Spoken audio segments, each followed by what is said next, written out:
Thank you so much for joining tonight to day 3. I really appreciate you taking the time out of your busy schedule and your busy evening to join me here, having a coffee to stay awake. My name is Thomas Hyman. If you are on Periscope, I would really love to get you to give me some hearts and also share this with your followers. I really want to get out the word, as this is just the beginning of a lot of different real estate related trainings and coachings that I'm going to broadcast out. And my goal really is to provide content that is valuable and actionable to you, both as it relates to the real estate business as a real estate agent or broker, as well as a real estate investor. Actually, I did one quick on this afternoon, so check it out on my YouTube channel if you haven't yet. Today is all about listings, and the subject really is leading with listings, and why are listings so important as a real estate professional? If you're going to build a 6-figure business, you really cannot and will not do it without listings.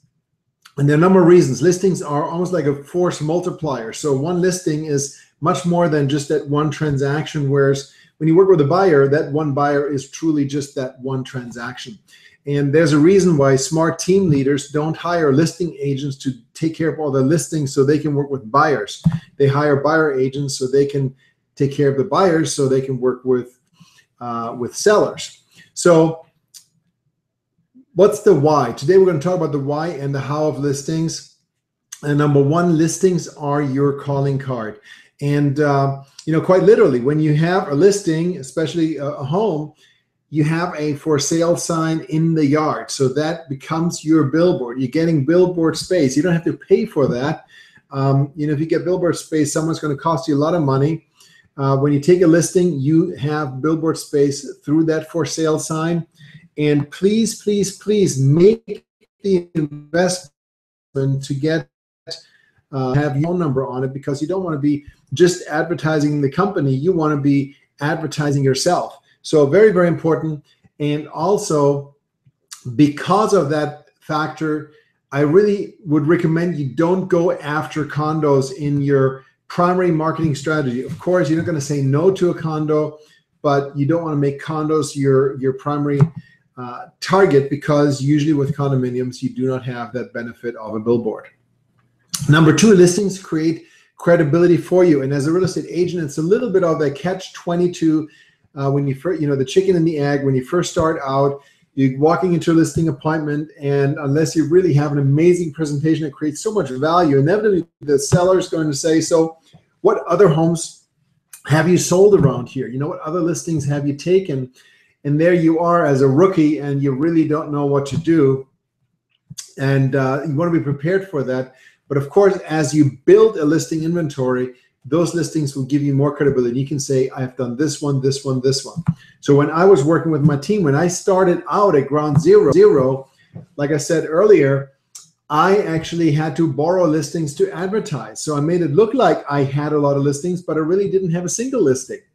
And so I got permission from other agents and other people in my office to advertise their listings. And I even went to brokers outside of my office if I could advertise their listings to create that aura of credibility. And then I also used the buyer side transactions that I worked on to create more credibility. So yes, I sold this home. I'm not saying I had that listing, but I sold this home. And so you start creating credibility. Now, as you build your listing inventory and you have a history of listings, now automatically you create more credibility. So that's one of the reasons why it's so important that you get listings and that you build that listing credibility. And if you have been in the business for a while, the first thing you want to do really is create a sheet, just a simple list of all the transactions that you have done. So when you go into that listing appointment, you can hand them a sheet that has 20, 30, 40, 50, however many transactions that you've done. It doesn't matter whether you did them in the last 10 years or in the last 10 months, but it's going to give you credibility. If I were to start over right now, I would walk in that door with a list of 400, 500, 600 transactions that I've done. And you can go right now into Zillow. And if you dig into my record on Zillow.com, you go into all past transactions. I don't know, 130, 140 transactions are going to pop up there. They don't have all of them, but they have a lot of them. So you can use that to build credibility. Listings also generate more listings. Listings beget more sellers. If you properly promote and market your listings, especially using smart open house strategies and so forth, then other home sellers are taking notice.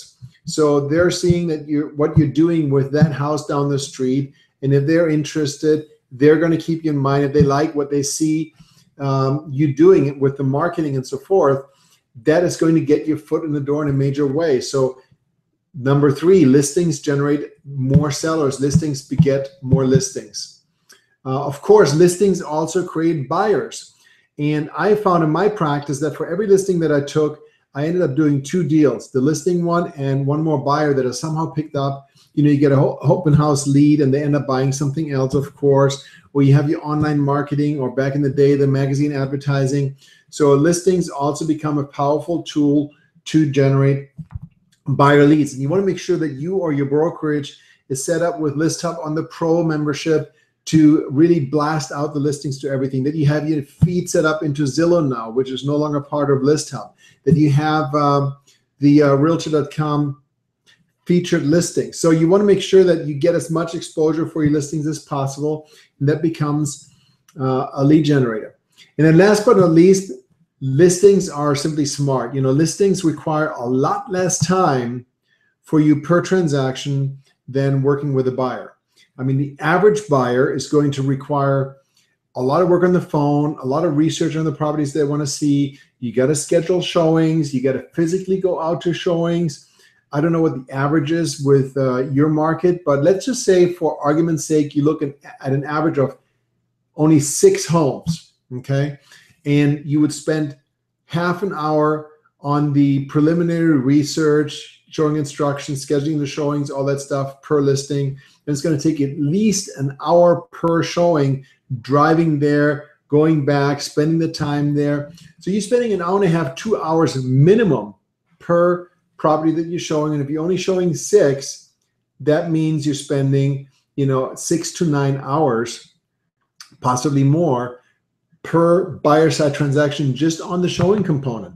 When you take a listing, yes, you do research, or you or your assistant is doing the market analysis. You go out on the pre-listing to drop something off. You go to the listing appointment to have your presentation. You might spend an hour there, an hour and a half. You take care of the paperwork. You measure things. So you might take you 2-3 hours to get the whole thing done, but then it runs on automatic pilot and somebody else is going to sell your listing.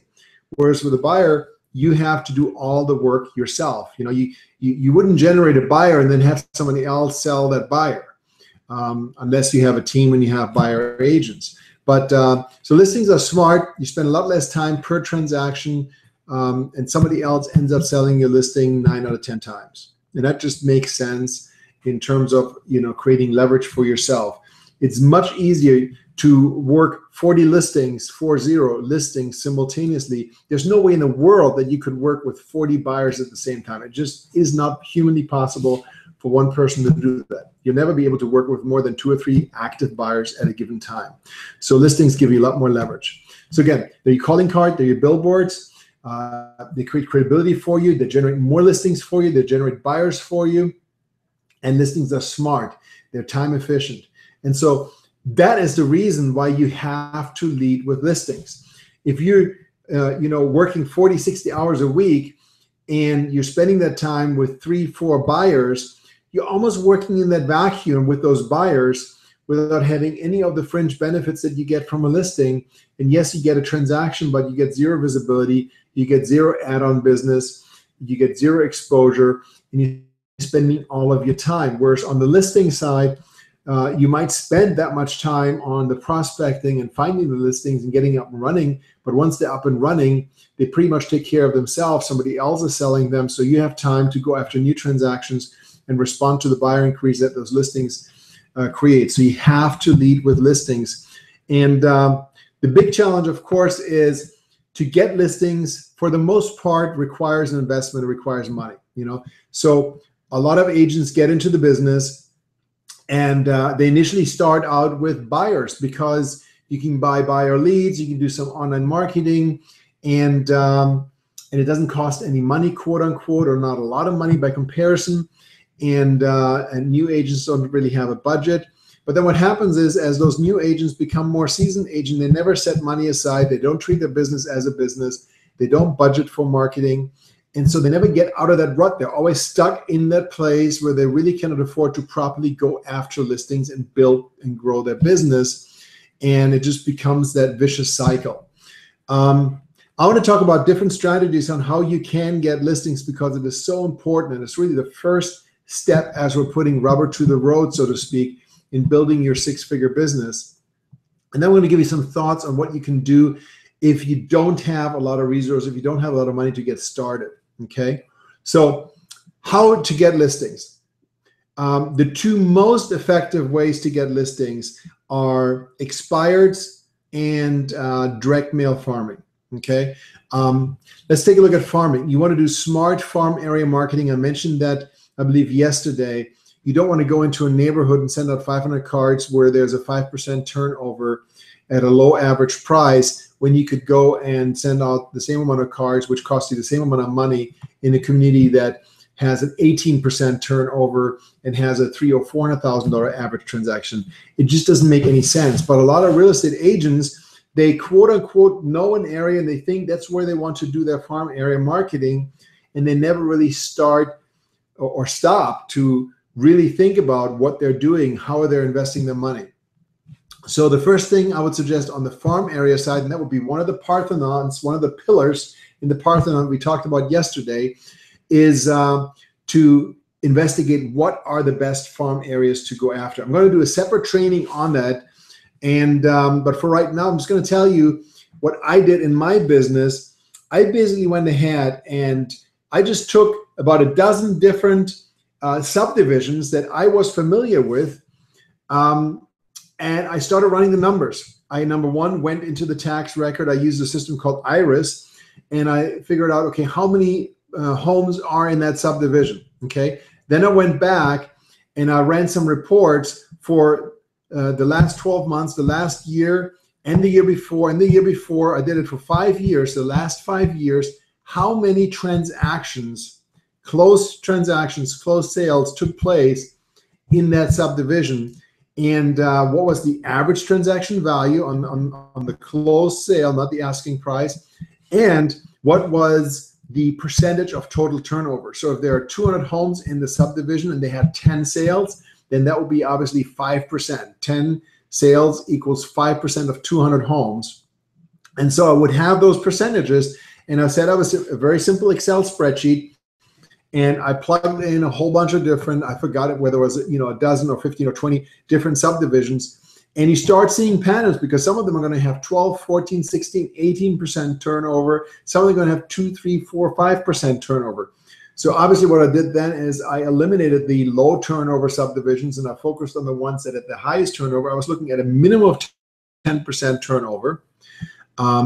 And then I looked at which ones had the highest average transaction volume. I didn't want to go super high. I didn't want to go into the $600,000, $700,000, $800,000 price range, but I wanted to be a little bit above the median price. So I was looking generally at the $300,000 to $350,000 price range, and from that I built my farm area. And initially I couldn't market to everyone, so I picked one neighborhood, and then later when I had more money, I added a second to it, and then later I added a second to it.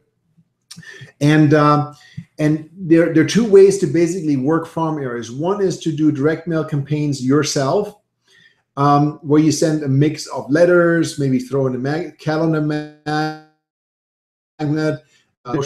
When you do take a listing, of course, you want to have your just sold card to the entire neighborhood. And my formula basically was that I send something once a month to the entire list, and when I took a listing or sold a listing, then that went on top of it. So sometimes I had 2 or 3 mailings going into that area within a month. Now, there are also some services now that you can use to promote your farm area marketing. For example, there's a company called Prospect Plus. They have a great program called Market Dominator, where they send these giant, I mean, I'm talking about 11 by 17 size postcards that are really newsletters with a lot of valuable information that go out and are sent out to that list once a month. So you can use a service like that as well, or you can do your own. But the most important thing in farm area mailing is that you got to do it consistently every single month. And it will be more expensive, and I'm going to talk about that on my next chapter today, towards the end of the session. By the way, if you're watching this on Periscope, do me a favor, just touch the screen and give me some hearts, which will increase my ranking amongst other Periscopers so we can get this thing seen. I would greatly appreciate it. The second thing you can do also in the farm area marketing is use services like Leads Today, for example.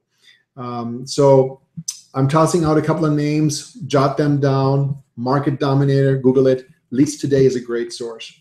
The second thing, and I mentioned expired, is going after expired listings. And I found expired listings to be supremely efficient. As a matter of fact, when I started building my business, I would say that probably 75% of my listings came from my expired program. And what I did is I used a service called RedX, which scrubs through the MLS system every single day. So you can set up a search for just a certain area, certain neighborhoods, certain price ranges, the entire MLS, whatever you want to do. And it searches within that search criteria, any new expired listings every single day. And it also updates the list and sees, well, who relisted. And so you don't want to be obviously marketing to people that put the property back on the market because you're wasting your money.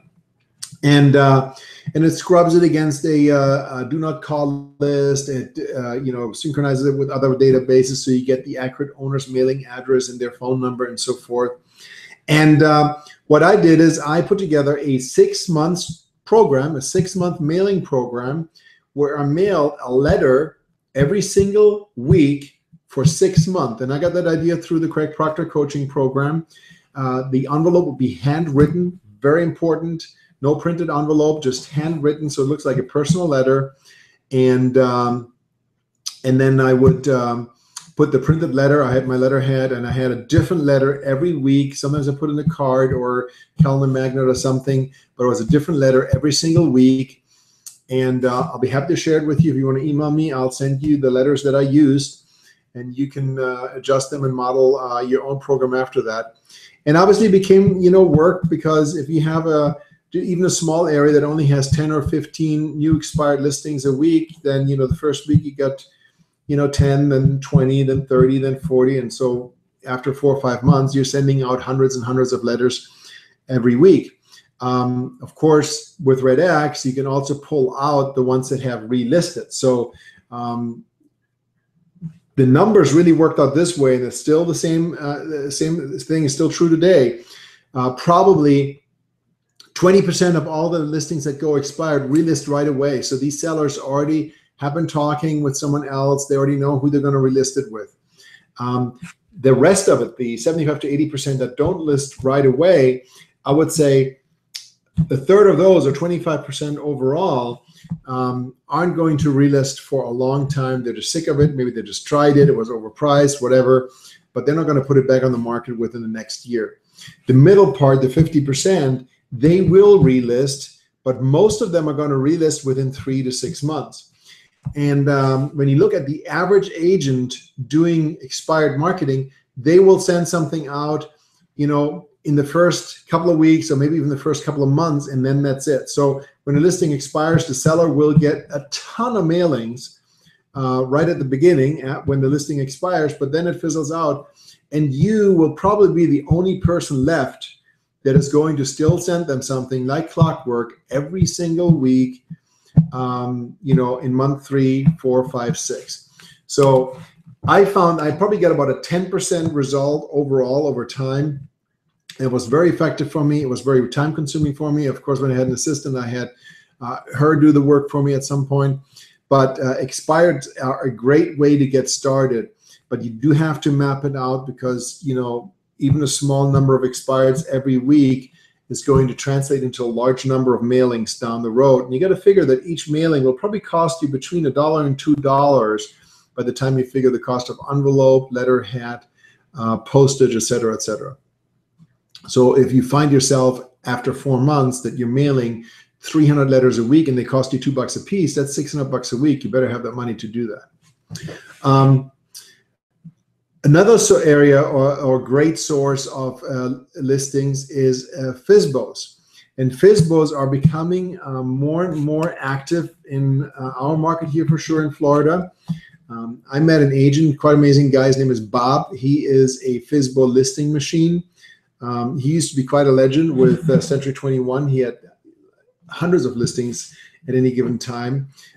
Just a legend. And I talked to him a few times over the last couple of weeks. And he is going after FSBOs again aggressively. Very few agents are. And FSBOs are a great way to get started, by the way, if you don't have a lot of money to spend. The strategy is really very simple. You know, you, first of all, put yourself in the shoes of a home buyer. So the FSBO is advertising, whether it's online through Zillow or whether it's, you know, print advertising or whatever it is. You call them up. Say, hey, you know, I'm interested in your home. When could I take a look at it? Then when you go there, you know, really take an interest in the home, in the property. Just let them know, listen, I'm a real estate agent. I'm not looking for you to give me a listing. I don't want to charge you anything, but I really would like to preview your home because I am working with buyers that might be interested. And I just really want to know everything that's on the market so that if I get a buyer, then I can tell them about your listing, you know. And oh, by the way, here is a little package with some marketing ideas and some things that you can do that maybe you haven't thought of yet to help you in the marketing of your FSBO listing. And so you really want to treat it almost like, sorry, I got to plug in my charger cable. Believe it or not, my phone is going on the fritz. So you really want to come from a perspective of how can I add massive value to this to the seller, and just come truly from a giving perspective, you know, trying to get their listing, and they will notice that, they will remember that. And you know what, when they do decide that they cannot do it on their own, they will give you a shot at the business. So for sale by owners are a great source. You got to hit the pavement, and you basically have to put in some muscle sweat, so to speak, some sweat equity, and actually talk to these people and go to them and see them and bring them something of value. I would put together a marketing package that they can implement themselves, and just ask yourself, okay, if my brother or my sister were to sell their homes themselves, and you know, with all these resources that are out there, they could probably do it on their own. And so what would I want them to do? You know, where would I want them to advertise their home, et cetera, et cetera, et cetera, and then give that person those resources. Finally, you want to own your neighborhood. And there's a brand new tool out there that I have seen agents use with tremendous, phenomenal results. And it's also literally free. It's called Nextdoor. And Nextdoor is basically a social media website for communities. In order to join Nextdoor, you have to live in that community. If there is no community set up yet on Nextdoor, then you can become the lead and actually set up that community. Nextdoor is going to provide you with a budget for direct mail to send out postcards, etc., to neighbors. In my community in which I live right now, there are a little over 600 homes here, and I'm non-competing, so I'm not working as a real estate agent, but I funnel, you know, referrals to our agents. I started Nextdoor here a little over a year ago, and I was the first one, so I became the lead. And right now, our neighborhood here has about 120 members. 120 out of the 600 or 610 homes are a member now. And 78 of those I brought to bear, and basically really only through the mailings that Nextdoor is paying for. And every time somebody joins that I invited, I get 10 more postcards that I can mail. It's brilliant.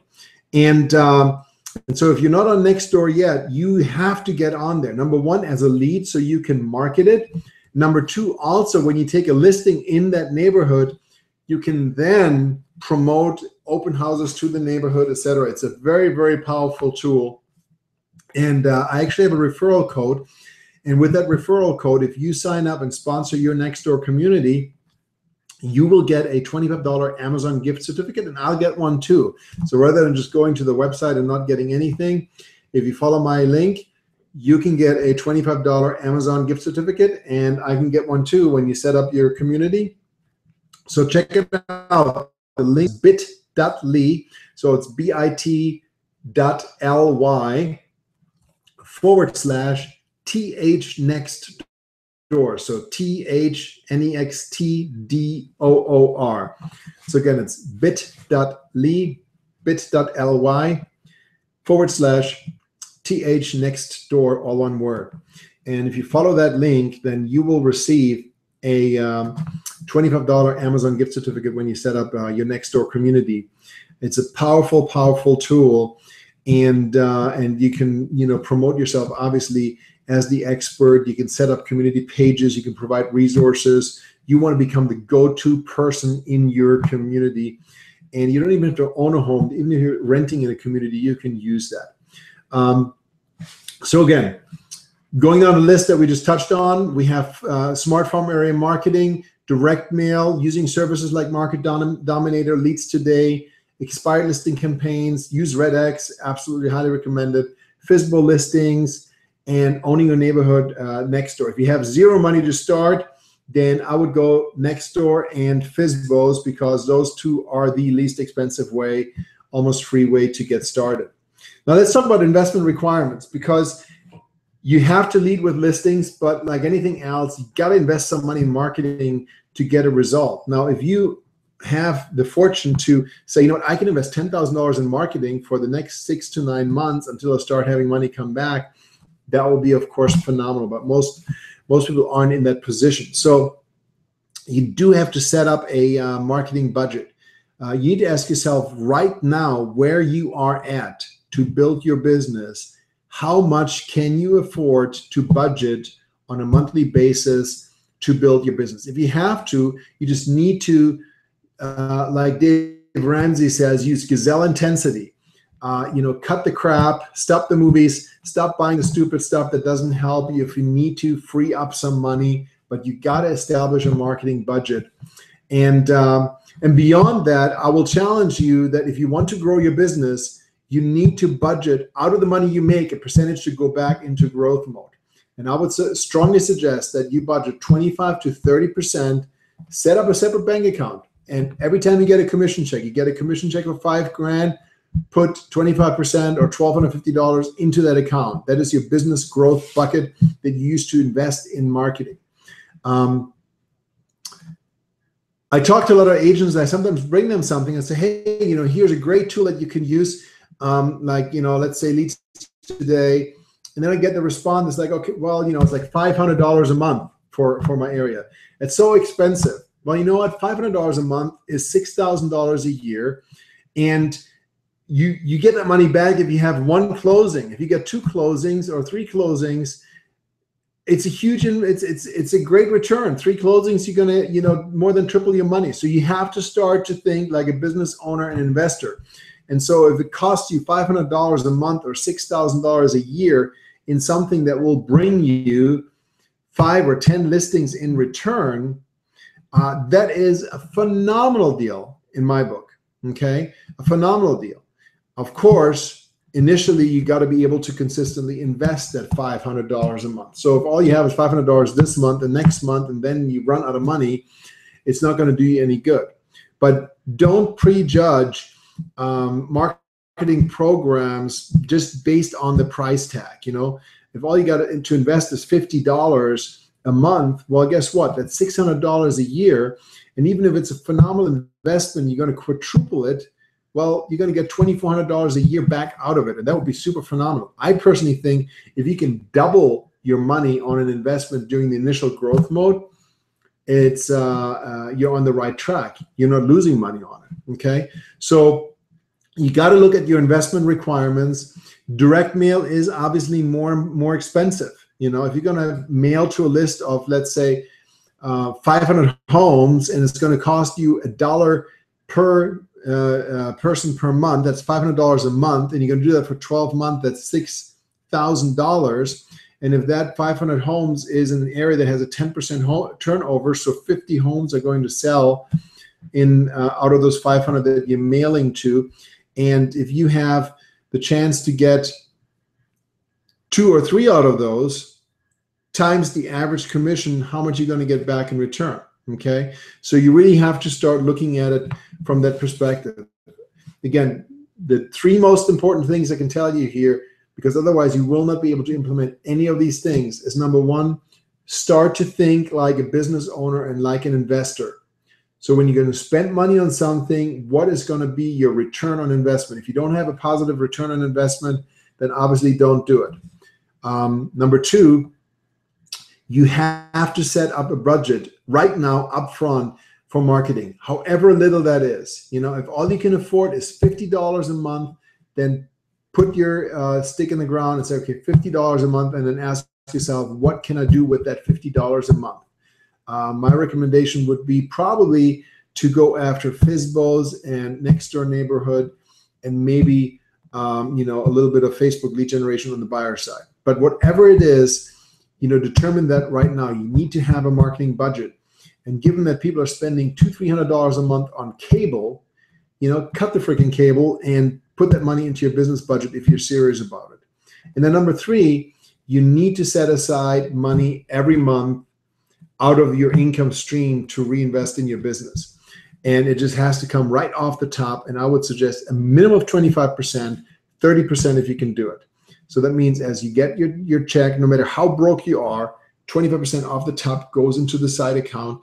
That is your seed bucket to grow your future business. If you don't do that, you will never get out of the place that you're in right now. And it may be painful in the short term, but I will teach you some strategies, especially on the buyer side too, how you can use sweat equity and sheer determination to generate momentum and get yourself out of the spot that you're in right now. But if you don't reinvest the money that you have coming in and start letting that build and grow and mushroom, then you're not going to get anywhere. You know, Gary Keller, the co-founder of Keller Williams, wrote an awesome book called The Millionaire Agent. And just to really dumb it down, to make $1 million in real estate, you basically have to bring in 2.5 million. Remember, I mentioned to make 100,000, you got to bring in 150,000. Well, to make $1 million, you got to bring in not $1.5 million, you got to bring in 2.5 million. Why? Because you have more staff, you have more expenses, you have more marketing, you're going to split your commission with your team because you can't do it by yourself. But the message I want you to get is that you have to invest. In order to make $1 million, you have to bring in 2.5 million, which means you got to spend 1.5 million or invest 1.5 million. If you don't have a plan in place to have a budget and set money aside and grow it and grow your business marketing budget, you will never get out of the place that you're in right now. So thank you so much again for tuning in today. I greatly appreciate you making this investment in your career, in your future, and in the time that it takes to you know, watch me babble on here. And like always, please, please, please reach out to me, send me a message, follow me on Twitter and on Periscope, and please email me or text me or send me your messages, your questions, your requests. There's no silly question. I don't care who you're with. If you're with another broker here in town, I'm not going to try and recruit you if you come to me with a question or you ask me for some advice. My mission is to help you become more successful. Thank you so much for tuning in, and I look forward to chatting with you again tomorrow, Thursday, and then we're going to have a pause until next Monday and pick up then. But tomorrow we're going to carry on with listings and actually talking about how to work the listings and make them stand out and really get the most out of the listings that you take. Thanks so much, and have a wonderful night. Bye-bye.